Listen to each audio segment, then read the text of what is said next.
Okay, an opportunity to play black and to go for the Nimzowitsch Sicilian. Let's see if our opponent will play knight f3. They do. So knight f6, knight Nimzowitsch Sicilian d3.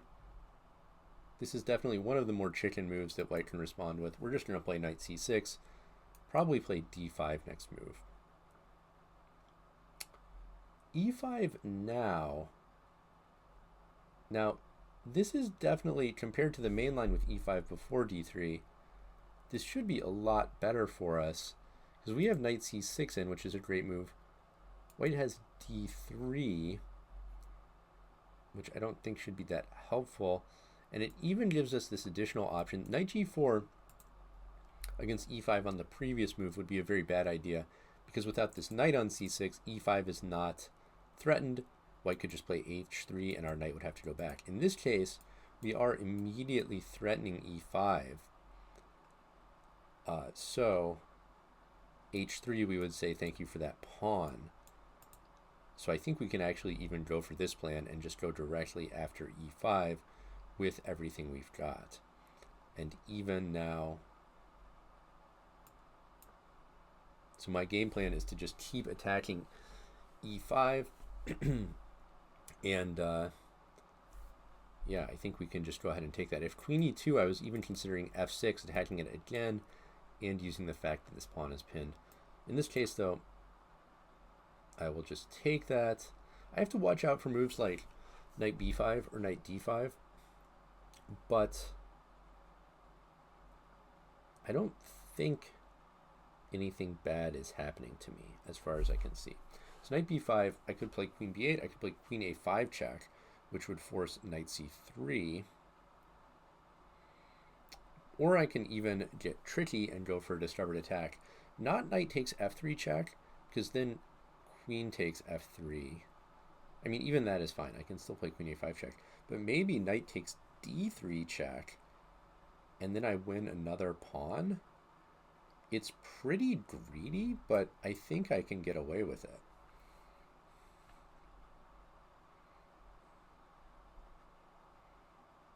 Do have to be a little careful here about white getting ahead in development, but my position is very solid.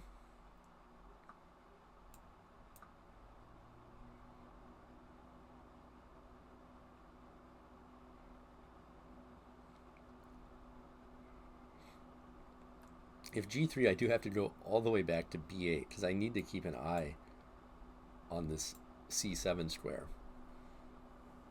But I think it's okay. White, my opponent is really needs to make something happen very fast, because if I can consolidate up 2 pawns, obviously I'll be in control of the position. So white, the move that comes to mind is castle queenside, just to rapidly get more pieces in the game, but then I do get the chance to push this knight back with e6. a6 rather. Okay, rook d1.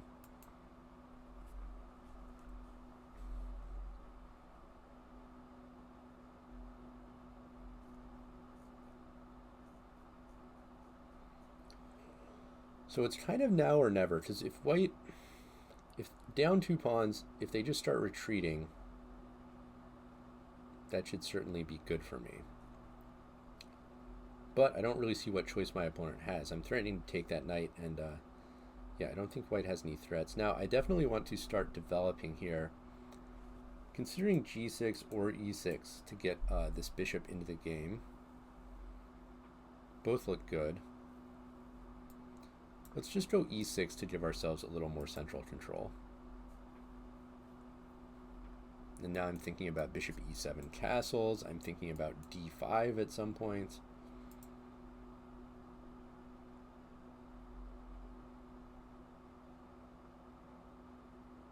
Knight a4. So I guess my opponent wants knight b6. But I can prevent that with b5, hitting the knight and also defending. And notice c5 is also defended. Guess my opponent just missed that this was defended.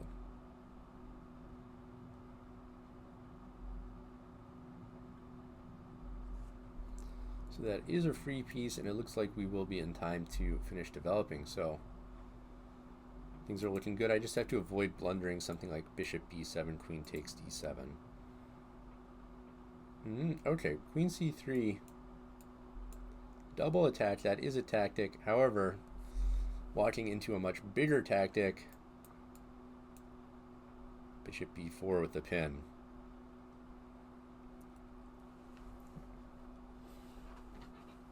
So, okay, queen goes back, but we're just going to take that before white has the chance to play c3. And let's play bishop b7, get a bishop out, get on this diagonal. So we are up a whole queen here, so just looking to keep it solid and close out the game.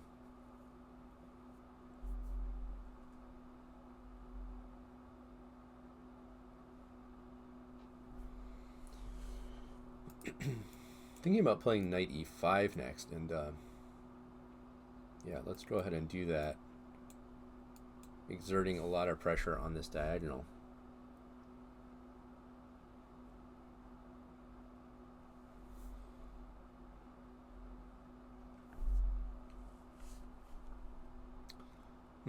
King up, but problem is I have two attackers here, so that doesn't really help.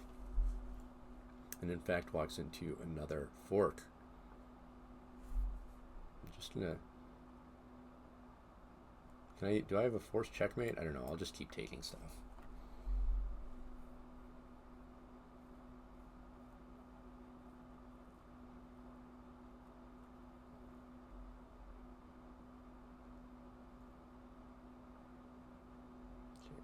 F4.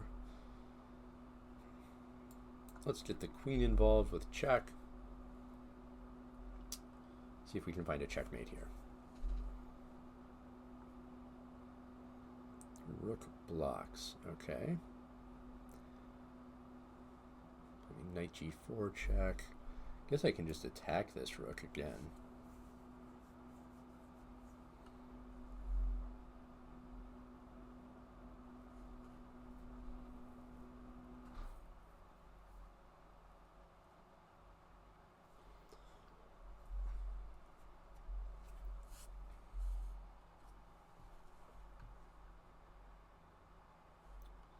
See, my opponent thinking c3 defending the rook would probably be the move if they want to play on, but it's just going to be delaying mate for a few more moves here.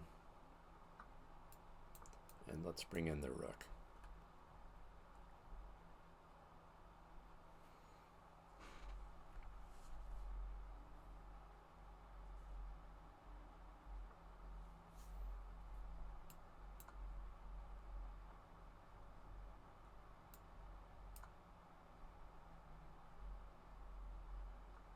And that is checkmate. All right, good game. Let's see how this went. White played d3, very conservative move, but then e5. So the combination of d3 and e5 doesn't make a lot of sense. If you want to play e5, you should play it without d3. Usually, if white plays d3, it means they want to go for this King's Indian attack type setup, and that's probably what my opponent should have done. After e5, I could play knight d5 like in the main line, but I even gained the option to play knight g4 and go after the e5 pawn immediately since I have the extra move knight c6. Then I was able to pick up that pawn, even pick up a second pawn with a flashy and perhaps unnecessary tactic with knight takes d3. But I was able to consolidate that and start winning. Then another piece dropped, and there it was.